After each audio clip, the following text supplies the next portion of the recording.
Hey everyone, in this video I'm going to be reviewing and studying the Queen's Gambit, which no, you don't gambit your queen on the first 10 moves of the game. I hope you enjoy and let's get started. So to start off the Queen's Gambit, white plays d4, black responds with d5, and then c4.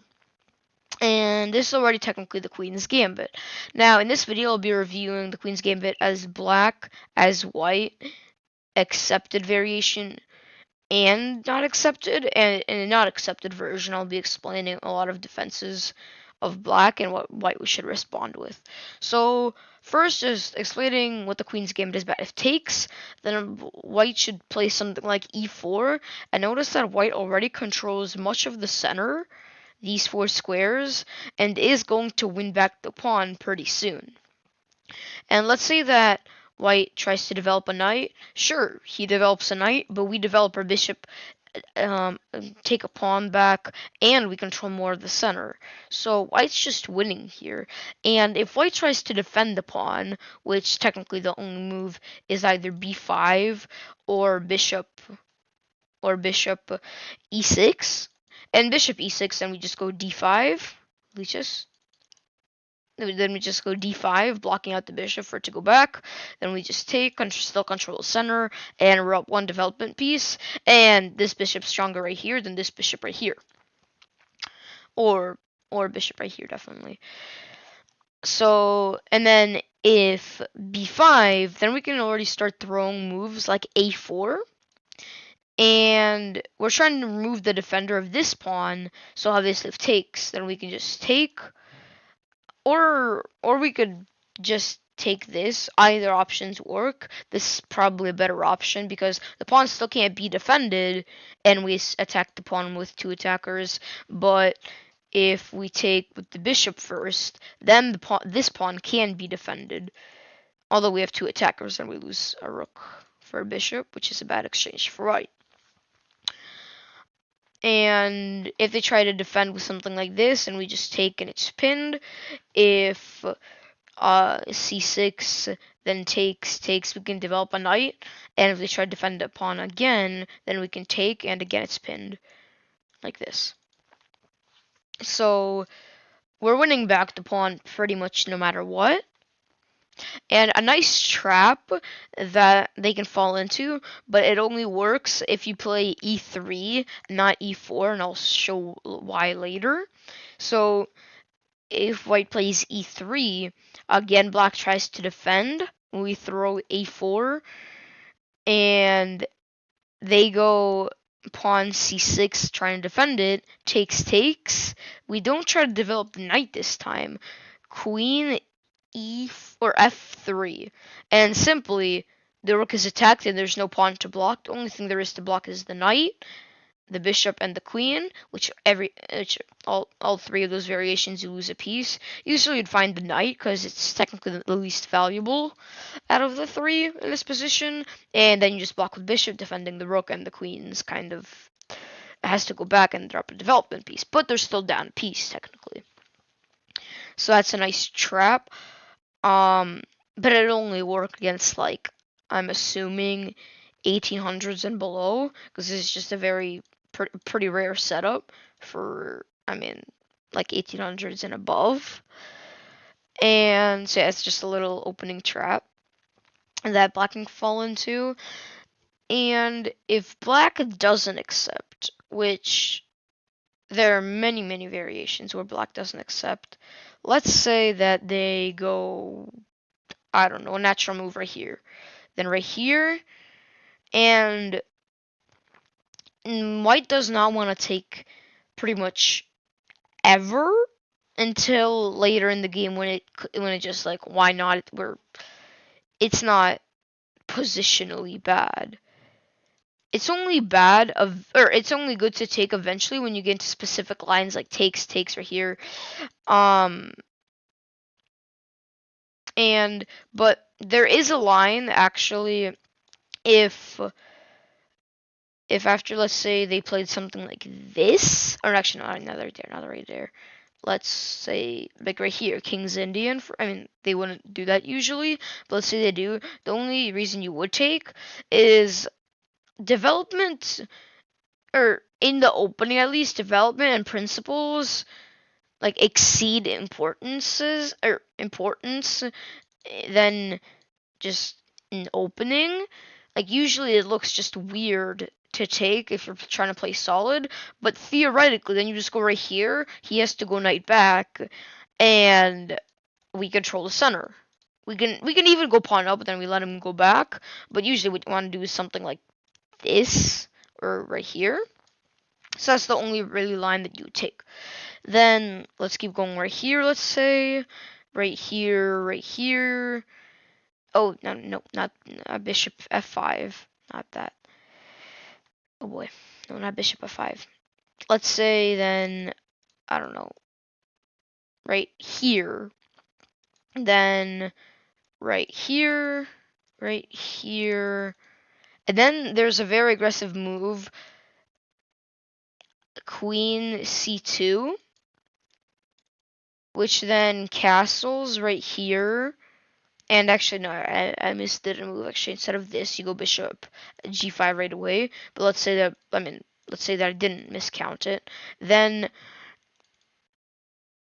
we start being kind of aggressive. We we go bishop over here, and notice right away that we're attacking the h7 pawn. Now, black will probably just say like, dude, I don't want your bishop out of here. I don't want this. I don't want any of this action. So I'm just gonna go right here thinking, boom, the pawn defends the pawn. I'm all safe. And then there's a really, really odd move, h4. And that's kind of a baiting move, saying, okay, dude, take, sure, it's a free bishop. Oh no, my bishop. I blundered a bishop, my guy. And if they do take, then takes back.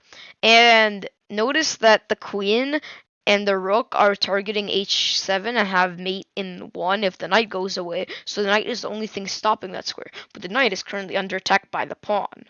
So the only reasonable moves are here, where takes, and white just says, dude, good luck stopping my queen from infiltrating, because again right here, and even if right here, like let's say right here, then we just go right here, and like I said, good luck stopping the white queen from infiltrating.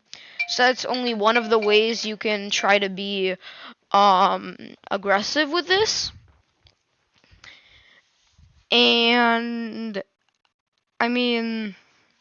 there are many ways, pretty much all including this move. And I said I was going to mention a defense with black. You always have to be careful because black can play the Albin defense. Took me hours to memorize that name, Albin, where black plays e5, which is an odd move because if white takes, then the queen takes back, and if white takes, then we just take. Leeches, don't, not now. I'm recording, not leeches. I know we have a long. Okay, there we go. Okay, and white just lost his castling, has a backwards pawn, and is kind of in a not amazing position. Like if we look at engine, guess who's winning? Wow. And then we just play the game, but again, white just has no castling, period. And we don't need to take back the pawn right away. We'll win it eventually.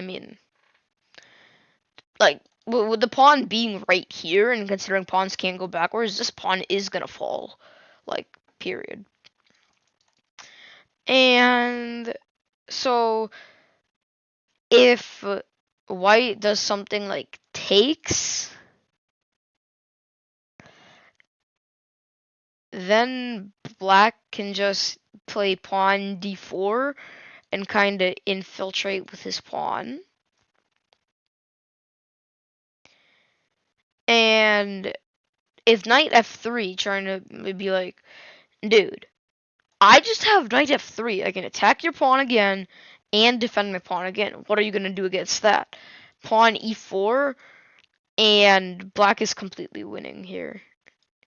Not in material wise, but just imagine yourself facing a super grandmaster, and you have this position. What are your thoughts? As white, if you're white, of course, if you're white. Or actually, it doesn't. If you're facing a super grandmaster, it doesn't matter which side you're on. But if you're white, like, just what are your thoughts? Are you winning? Do you like your position? I thought so. So you always have to watch out for that. Against no, not that. Against this, what I recommend is you just going like right here, takes, and you're fine. Technically, if takes, then you just take and you're fine. This is probably one of the most defensive moves, and it's usually like I've been in this position before. It's what I play at least, and well, I've been in this position a lot. Like before, I used to play this, which after a lot of sad losses, I realized that was not the way to go. um, so yeah, I recommend just going right here in this position. Pretty solid. It's just not again. Not not now. Not there we go. Takes. Um and yeah, you're in a good position. So yeah, that's just some of the lines in the Queen's Gambit. And the Queen's Gambit can be used at like pretty much any rating, and you probably see it and have seen it in like any game mode, any rating, anything, because it's just a very solid opening, of course. Although it's probably the least dubious and least aggressive, but the most like solid gambit out there. Partially because it's not a lot of a gambit in two ways. First of all, because like I said, you can just right here, right here, right here, and then we can just win back the pawn. So technically, it's not a gambit. Also, if you just play it like this and then like this or here, then you're gonna win back the pawn like very shortly, no matter what white does or black does.